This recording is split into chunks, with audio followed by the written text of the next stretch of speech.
I5 시즌 2.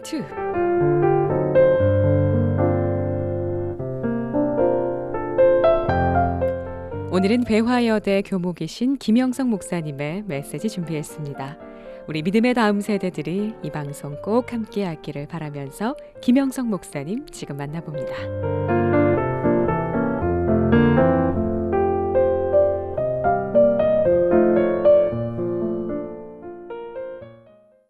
여러분들에게 조금 낯선 사사 한 명을 소개하려고 합니다. 그러니까 에우훗이라고 하는 사사입니다. 제가 어제 무슨 말씀을 나눴냐라고 우리 김효정 목사님께 말씀드렸더니 삼손 얘기했다면서요. 이거 저희 짠 거 아니에요? 네, 짠 게 아니고 그냥 사사에 대해서 좀 말을 하고 싶다고 생각했어요. 왜냐하면 이 사사 시대라고 하는 시대가 정확히 말하면 출애굽 3세대입니다. 그러니까 출애굽을 경험한, 그래서 하나님께서 노예 생활에서 건져주셔서 홍해를 가르고 그리고 불기둥과 구름기둥으로 인도하시면서 광야에서 만나를 먹여주시는 진짜 하나님의 이적과 기적, 그 놀라움을 날마다 경험하면서 가슴 뛰었던 1세대. 그게 이제 모세 세대라고 할 수 있죠. 자, 그러면 2세대는 그럼 누구냐? 1세대가 실수하는 바람에 40년 동안 광야에서 살죠. 그러다가 2세대 모세가 죽고 여호수아가 지도자가 되고 여호수아를 따르는 출애굽 세컨 제너레이션 2세대가 첫 세대의 이야기를 들으면서 그리고 그 세대가 끝이 나고 그 세대를 이어온 3세대의 얘기입니다. 그러니까 출애굽 3세대예요. 그러니까 첫 세대는 하나님의 살아있는 영광을 봤죠. 두 번째 세대는 진짜 자신의 인생을 걸고 정복하면서 믿음의 영역을 확장했던 세대입니다. 그래서 3세대는 뭐냐? 이런 수고를 하지 않았는데 이미 거두어진 하나님께서 허락하신 선물과 열매들을 누리는 세대 3세대.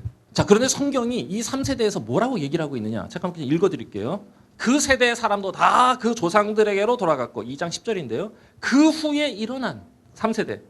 그 후에 일어난 다른 세대는 여호와를 알지도 못하고 여호와께서 이스라엘을 위해 행하신 일도 알지 못하였다.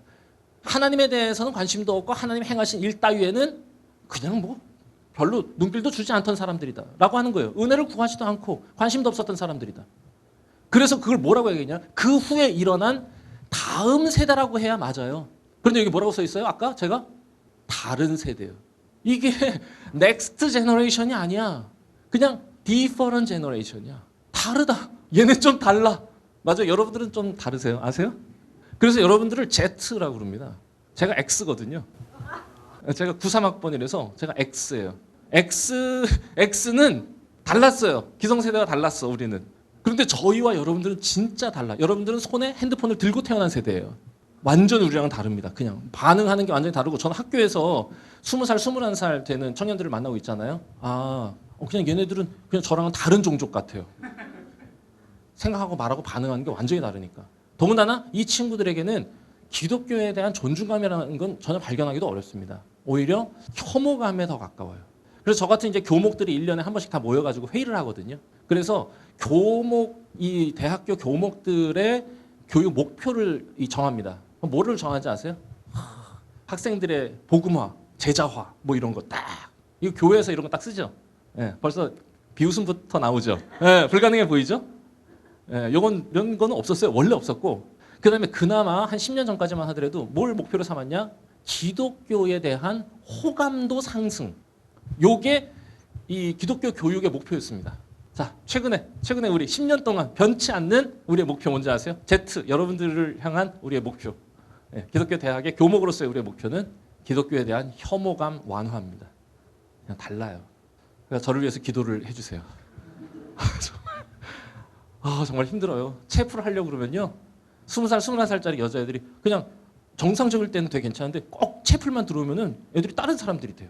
들어오자마자 그냥 앉아서 조는 게 아니고 까진다고 그러죠. 엉덩이 이렇게 하고 이렇게. 일단 80%는 까지고요. 그 다음에 15%는 핸드폰을 다 보고 있어요. 핸드폰을 보는데 그냥 이렇게 보는 것도 아니고 이렇게 봅니다. 이렇게. 그리고 나머지 5%는 때려주고 싶죠. 진짜 때려주고 싶어. 진짜 너무 힘들어. 그냥 모멸감을 느낍니다. 그리고 바로 요 앞에서 내가 말을 하건 뭐를 같이 합시다, 기도합시다, 뭐 말씀 그냥 이렇게 하고 있고 나머지 5%는 뭐 하는지 아세요? 그래도 5%라도 있는 거 아닙니까? 5% 한 사람이라도 위해서 말씀을 전해야 되는 거 아닙니까? 5%는 화장합니다. 그룹 다 말고 있고. 자, 다른 세대에 대한 이야기. 저는 이 사사기가 오늘날 우리 한국교회의 상황을 고스란히 닮았다 생각해서 여러분들과 이야기를 나누려는 겁니다. 우리는 한국교회 3세대입니다. 한국교회 1세대, 식민지 시절에 정말로 우리를 구원할 것 같은 예수 그리스도의 복음을 만나게 하셔서 선물처럼 아펜젤러, 언더우드라고 하는 선교사를 보내주셔서 그래서 이 어려운 상황을 독립운동하면서 예수 그리스도의 이름 부르면서 극복하게 하셨어. 그래서 한국 사람들에게 희망을, 마지막 소망을 놓치지 않게 하셨던 1세대. 전쟁 이후에 가난하고 어려웠지만 어떻게든 믿음의 영역을 확장하면서 교회를 세워가고 교회의 부흥을 일궜던 한국교회 2세대. 그리고 그들이 다 죽고 난 뒤에 그 뒤에 나타난 다른 세대, 저와 여러분들입니다. 모든 것을 다 누리고 있어요. 여러분 가나안 3세대는요. 여러분 유목민족과 정착민족 가운데 어떤 민족이 훨씬 더 화려하고 풍요로운 문화를 구축하겠습니까? 당연하죠. 너무 당연합니다. 자, 이스라엘은 유목민족입니까? 아니면 정착민족입니까? 유목민족입니다. 광야에서 수십 년을 유목했어요. 천막, 헤어진 신발 정도가 그들의 재산입니다. 가나안에 들어왔을 때 제일 먼저 눈에 띈 게 뭐였을까요? 가나안의 기름지고 화려하고 풍요로운 문화입니다. 장난 아니야. 너무 멋있어. 안정적이야. 지금 창고에 곡식이 쌓여 있어. 우리는 매일매일 만나를 주시는 하나님께 의존해서 살아야 되는데 쟤네들은 스스로 뭔가 실력을 갖고 있는 것 같은 뭔가 부러움. 그 물질 문명에 눈이 돌아간 겁니다. 그리고는 그걸 어떻게든 소유하려고 하나님은 그래서 처음에 가나안으로 들어갈 때 그 모든 걸 진멸하고 다 씻어내라고 그랬어요. 그리고는 그곳에 쌓여있던 물질 문명을 걷어내고 이스라엘 너희가 들어가서 그곳에서 새로운 삶의 이야기를 만들어 보라고 들어보내신 겁니다. 그런데 처음에 들어가서는 그게 너무 좋아가지고 그 사람들과 막 결혼도 하고 막 서로 타협도 하고 막 이러면서 아무것도 노력하지 않고 그냥 그 물질 문명을 누리고만 싶었던 하나님의 은혜 따위 관심 없어. 딱 들어왔는데 뭐가 있어요? 화려한 물질 문명. 거기에 눈이 돌아간 세대, 출애굽 3세대. 자, 한국교회 3세대 얘기 굳이 반복하지 않겠습니다. 우리는 역사상 가장 화려한 물질 문명의 한복판을 살아갑니다. 여러분 우리나라 외국 다녀보신 분들은 아시겠지만 우리나라 전 세계에서 제일 잘 사는 나라예요. 무슨 얘기입니까? 우리나라 지금 GNP 3만 불밖에 안 되는데 다녀보세요. 저희 형 미국 산 지 20년 됐습니다. 그냥 저희 형은 전 촌사람이라고 부릅니다. 미국보다 우리나라 훨씬 더 잘 삽니다. 실질적으로. 미국이면 5만 불 된다고요? 실질적인 삶의 수준 저희보다 훨씬 낮아요. 유럽 가보세요. 청소가 안 돼 있습니다. 물질 문명의 한복판에서 그냥 자극적이고 물질적이고 감각적인 문화에 완전히 매몰되어 살아가는 우리들. 그리고 그 가운데에서 신앙을 지키고자 하는 저와 여러분들. 한국교회 3세대가 아닌가 하는 마음으로 오늘 말씀을 나누려고 그러는 겁니다. 서론이 되게 길었는데 서론이 저 정도면 오늘 집에 가긴 글렀다. 뭐 이렇게 생각하실 거예요. 걱정하지 마세요. 네. 집에는 갑니다. 집에는 갑니다. 그리고 또 서론이 실은 거의 다예요. 자, 그런 시대 하나님은 누구를 찾으시는가에 대한 말씀 간단하게 여러분과 나누려고 그럽니다. 에웃이라고 하는 사사 소개하도록 하겠습니다. 자, 잡아봤습니다. 자, 그렇게 출애굽 3세대 물질 문명 거기에 눈이 돌아가서 하나님이 명령하신 그걸 헤렘이라고 하거든요. 이스라엘을 진멸하는 거, 가나안을 진멸하는 겁니다. 과거에 있었던 그 땅에 있었던 그 이방 신들의 우상 문화를 완전히 쓸어내고 하나님을 섬기는 진짜 신앙의 땅으로 가나안을 만드는 게 이스라엘의 사명이에요. 완전히 씻어내야 세워집니다. 타협이라는 거 섞이면 안 되는 거예요. 항상 생각해 보세요. 정함과 부정함 중에 뭐가 더 강한 것 같아요? 부정함이 더 강합니다. 왜냐하면 잉크가 이 깨끗한 물에 들어가면 어떻게 됩니까? 전체를 더럽히죠. 그러니까 하나님이 원하신 게 뭐야? 과거의 우상 문화 깨끗하게 씻어내고 거기에 하나님을 믿는 새로운 신앙의 나라, 하나님 나라를 세우는 거. 자, 이게 목표였다 그거죠. 자, 그러니까 이스라엘에게 요구된 게 바로 그러한 헤렘이라고 하는 거였는데 이스라엘이 지금 하지 못하는 게 뭐냐면 그 땅에서 그 가나안 사람들과 함께 타협하면서 거기에 그냥 눈이 돌아가서 그 사람들을 남겨두고 그 사람들하고 심지어 결혼하고. 여러분 왜 결혼했는지 알아요? 가나안 사람이 가지고 있었던 재산을 가장 손쉽게 얻는 방법입니다. 결혼을 하면 그렇지. 지금도 혼인되면 그렇잖아요. 네, 신분 상승의 효과 아닙니까 이런 거? 나만 그렇게 생각했어요?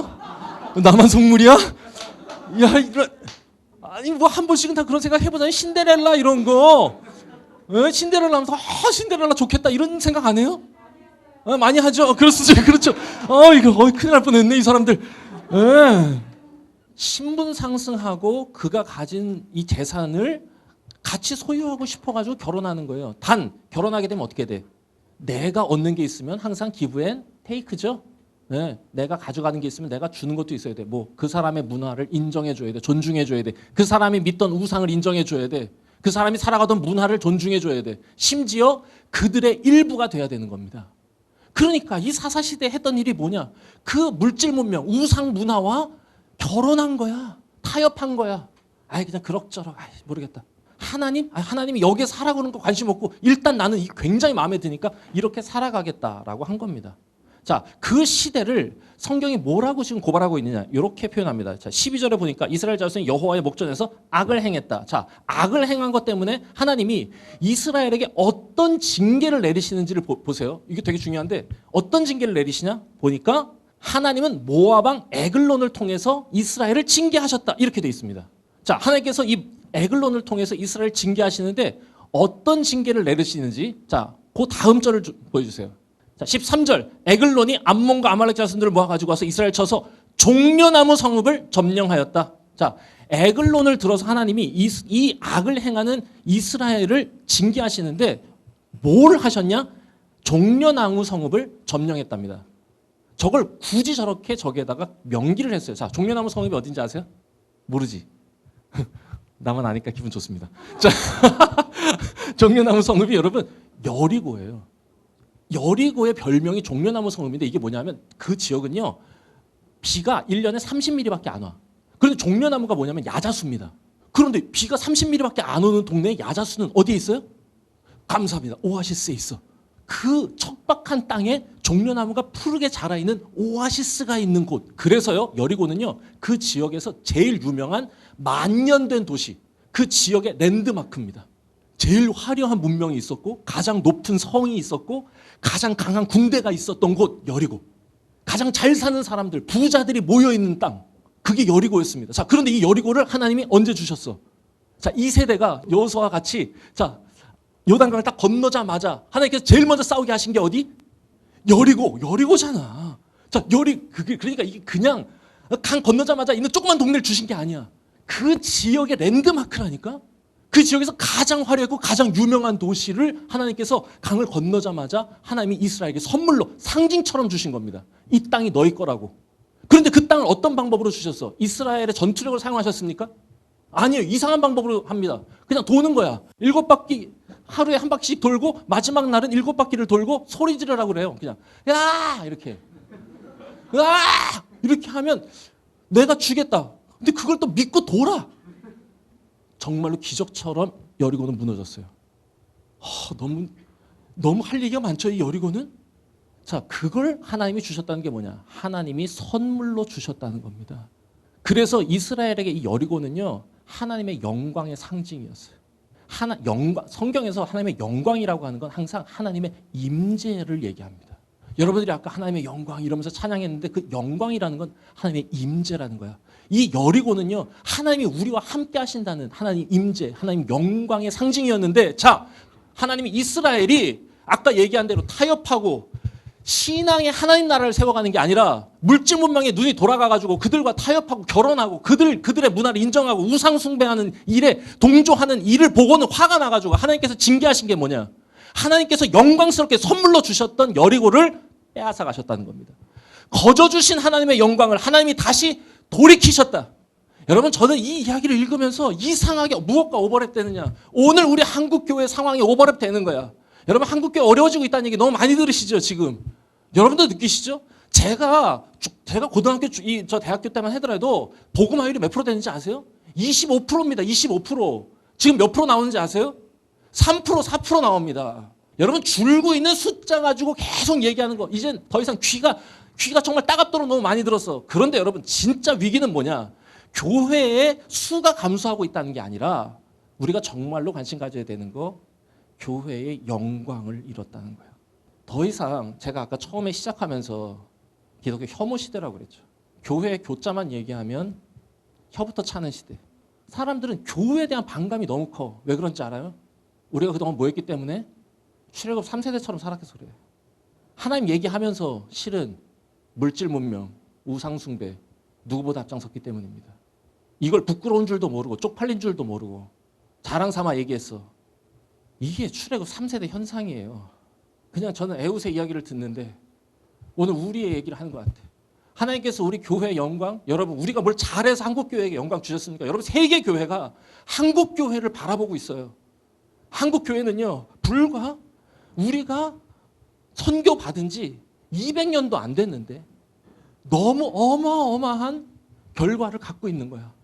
너무 하고 싶은 얘기 많다. 이거 어떻게 하면 좋을까? 자, 여러분 우리 한국교회는 진짜 너무 영광스러워서 세계 교회가 다 관심 가져요. 이유는 뭐냐? 세계 선교 역사상 유일하게, 자 이거 진짜 잘 들어. 이건 상식으로 알고 있어야 돼. 유일하게 정복 국가가 혹은 선교사가 복음을 전해주지 않고 스스로 복음을 찾아온 나라. 와 이건 등어리가 옷 삭기 완전 전율이야. 선교사가 와서 우리한테 복음을 전해준 게 아니야. 우리가 찾아갔어. 우리가 찾아가서 듣다가 야, 그 얘기 우리 민족에게 꼭 필요한 것 같다. 그 성경 좀 우리나라 말로 번역해달라. 이래서 중국에서 번역해가지고 우리가 성경 갖고 와가지고 우리가 나눠줬어. 그래서 선교사가 또 일본에 가서 또 성경 번역해서 올라온 사람도 있고, 그러고 나서 이게 1882년에 있었던 거고 1885년에 우리나라에 선교사 처음 들어옵니다. 언더우드 아펜젤러가. 그런데 그 사람들이 와가지고 나 선교사입니다. 자 이제 제가 여러분들한테 예수님이라고 하는 사람에 대해서 얘기해 줄 텐데, 그랬더니 사람들이 와서 다 줄 서더래. 그리고 다 고개를 숙이면서 뭐라 그랬냐? 저 이미 예수를 믿습니다. 당신 선교사라면 저 세례 받고 싶습니다. 이거를 선교사 보고서에 써요. 정복 국가에게 잘 보이려고 그들의 종교를 쫓아간 케이스가 대다수라면, 우리는 정복 국가는 일본인데 우리 힘으로 자유와 해방, 평화와 정의를 말하는 예수 그리스도의 이야기를 찾아간 거야. 그리고 그거를 우리가 붙잡았어. 그래서 여러분 한국교회는요 영광스럽게 확 성장하게 하신 겁니다, 하나님이. 그런데 그렇게 영광스럽던 이 교회가 어떻게 한순간에 이렇게까지 빠른 속도로 무너질 수 있는가? 이게 너무 가슴이 아파. 그런 시대라고 얘기하고 있는 겁니다. 자, 그러면 그거를 누구의 손을 들어서 이스라엘의 영광을 가져가셨냐? 이름이 누구? 에글론. 에글론을 뒤에 보니까 18절에 뭐라고 표현하냐? 에글론은 비대한 자였다. 벌써 이름부터가 몽글몽글하지 않습니까? 벌써 이름부터 굉장히 그 약간 지방 덩어리 같아. 피하 지방 약 35% 정도 되는. 장난 아니야. 이름부터 몽글몽글한데 비대한 자였다라고 하는 그 표현 자체가 뭐냐? 물질 문명, 화려하고 비대하고 기름진 삶의 상징이 에글론이고, 그 풍요롭고 화려한, 그래서 거대해진 인간의 자화상이 이스라엘을 삼켜먹었다 이겁니다. 그 물질 문명에 눈이 멀어버린 그 바보 같은 눈이, 바보 같은 생각이 이스라엘을 잡아먹었다고 하는 표현이에요. 에글론을 들어서 쓰셨다고 하는 게.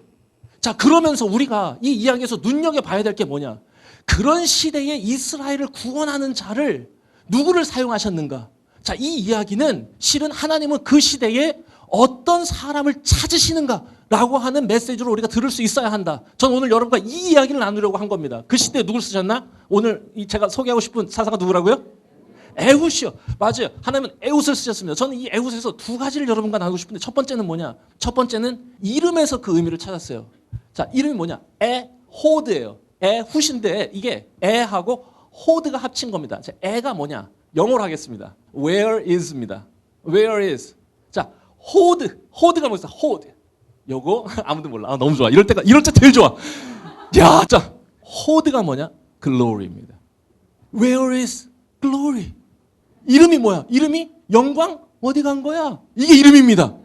그러니까 이름 부를 때마다 영광 어디 간 거야? 영광 어디 간 거야? 그래, 걔는 이름 부를 때마다 너 이름 뭐야? 영광 어디 간 거야? 입니다. 이렇게 얘기하는. 옛날에는 그 이름의 의미를 담아줬어요. 하나님이 찾으시는 사람이 누구냐? 질문이 다른 사람입니다. 그 시대에 여러분, 여리고를 잃어버린 시대라면 이스라엘의 가장 큰 재산 1호를 빼앗긴 시대예요.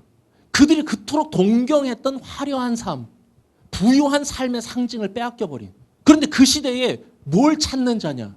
잃어버린 재산이 아니라 잃어버린 영광에 관심 갖는 사람. 에호드. 영광 어디 간 거야? 여기에 관심 갖는 거예요. 저는 저와 여러분들이 지금 이 시대를 살아가면서 지금 사라져가는 한국교회의 규모, 이 거대함, 힘들어지는 삶, 거기에 지금 관심 갖는 게 아니라 잃어버린 하나님의 영광에 관심 갖는 사람 되기를 주의 이름으로 축복합니다. 이게 진짜 우리 이 시대에 우리가 해야 될 일이야. 질문이 다른 거예요. 질문이 다른 거. 하나님의 영광 어디 간 거냐고. 재산을 잃은 슬픔이 아니라 영광을 잃은 슬픔으로 눈물 흘리는 사람입니다. 관심이 다른 사람이요. 저 사람들은 온통 더 어떻게 하면 더 잘 살까? 번영에 관심 갖고 살았다면 이 사람들은 다른 거야. 생명에 관심 갖고 사는 사람.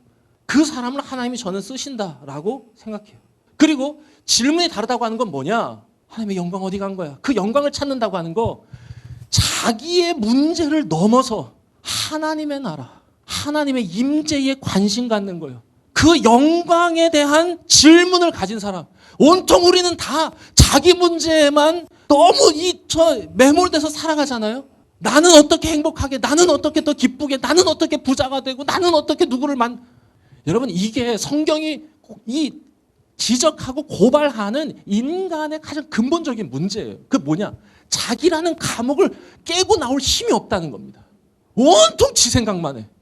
신앙생활하는 사람들도요, 실제로 정말로 예수 그리스도를 만나지 못하면 그냥 교회라고 하는 이 문화, 열심히 찬양하는 이 공동체, 여기에 어울리는 거, 이것만 좋아하는 사람은요, 절대로 정말 못하는 게 하나 있어. 그게 뭐냐? 자기라는 감옥을 깨지 못합니다. 그 사람도 온통 관심이 뭐냐?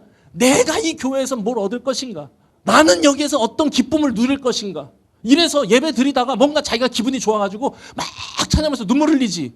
그러면 이 교회 좋은 교회라고 그래. 왜? 내가 느꼈잖아. 내가. 온통 지 생각만 하는 게 인간입니다. 그러다 지가 만족이 안 되죠. 여러분, 아무리 좋은 교회 만나보세요. 한계효용 체감의 법칙이란 거 아세요? 너무 어려운 얘기했나 보다. 죄송해요. 이게 뭐냐 하면 아무리 맛있는 음식도 자꾸 먹으면 질린다는 거예요. 내가 똑같은 거 먹었는데 처음 먹을 때는 10의 만족감이 있으면 그 다음에는 9, 8, 7, 6, 5, 4, 3 이렇게 줄어든다는 겁니다. 나에게 집중되어 있는 신앙은요, 항상 그렇게 이게 문제가 생긴다니까? 그런데 하나님의 영광에 관심 갖는다는 게 뭐야? 나의 번영에 관심 갖는 거는 그건 자기라는 감옥을 못 빠져나왔다는 증거고, 하나님의 은혜를 구하고 그의 손을 붙잡은 자에게 하나님이 주신 위대한 선물이 있어. 인간은 스스로 깰 수 없는 자기라는 감옥을 깨고 그 사단의 견고한 진을 파괴하시는 강력이 예수 그리스도에게 있느니라 라고 말씀하시는 거, 이걸 깨뜨리는 겁니다. 그래서 여기를 깨고 나오게 하시는 거, 이걸 구원이라 말해.